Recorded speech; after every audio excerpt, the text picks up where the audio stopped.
Good morning, Mr. Anderson here. Going to talk about Mod 5, Lesson 5. So it'll be 7.5 L5. So this is the async lesson that we'll be doing for Monday, October 19th.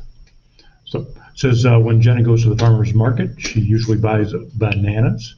My wife made a banana cake last week. It was so good. Anyway, I digress.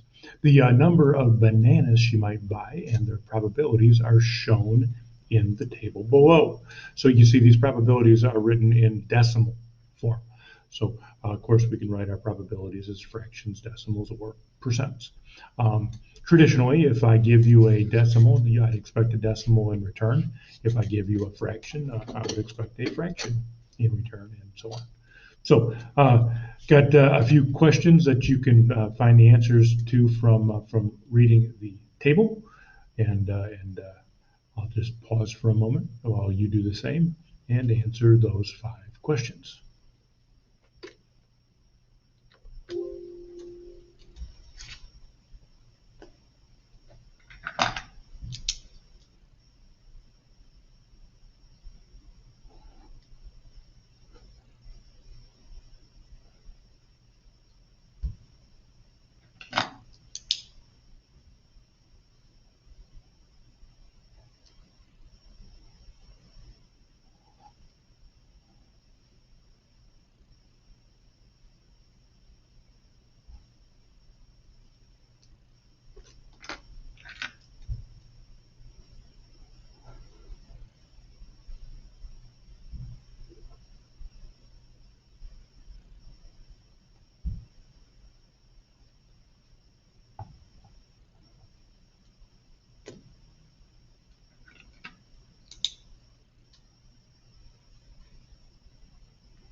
All right.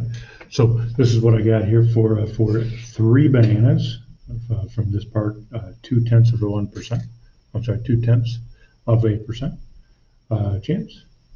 I'm sorry, that's 20% chance. So 1 in 5, that's 2/10 is a 20% chance. 1/10 of a percent that she buys no bananas. More than 3 is either 4 or 5 in the scenario. So 2/10 plus 3/10. So every other time she goes to the market, she buys more than 3. The sum of all the probabilities is equal to 1. So that tells you she's going to do one of those 6 things. She'll either buy 0, 1, 2, 3, 4, or 5 bananas.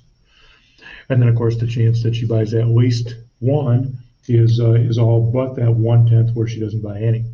So 9/10 can either come from 1 minus that 1/10 or from summing up the other 5 possibilities.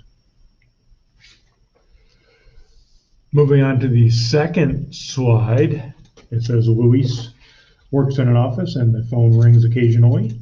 The number of phone calls he receives in an afternoon and the probabilities are in the table. So either 0, 1, 2, 3, or 4 calls on an afternoon. And we are supposed to find the probabilities of these 4 items. Remember, decimals, fractions, or percents, we're going to go with fractions now because all of the probabilities are given to you in fractions. So you pause your video as I pause the recording and answer those questions above. Thanks.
Okay, so we looked at these probabilities using the table. So 3 or 4, remember we're going to add those together.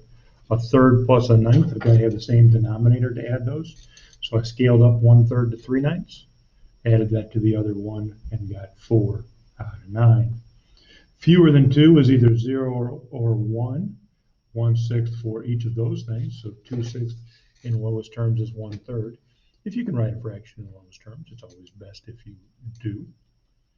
And then fewer than, 2 or fewer, you'll have that 1/3 that you have to add on to your 2/9. So that's 5 in 9 chance.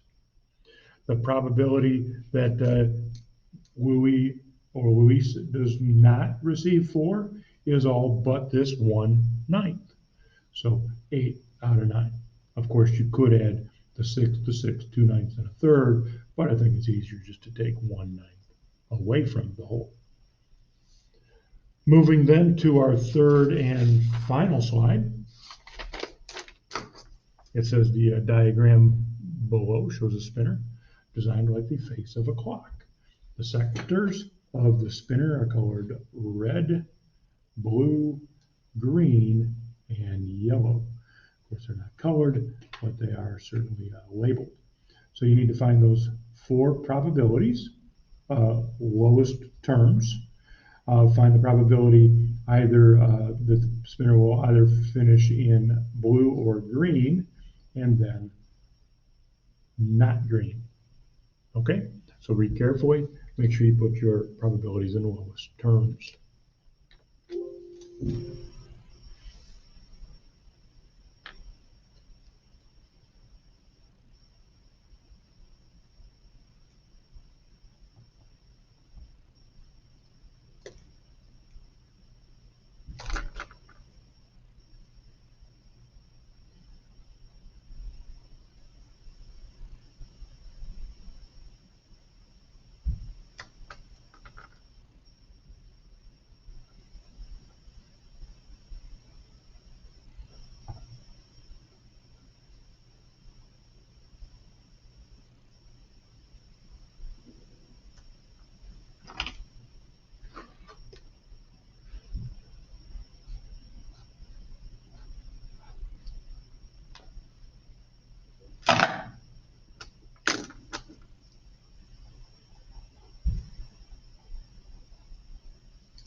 All right, so I found those probabilities. One of the 12 sections was red, colored it pink, 1 in 12.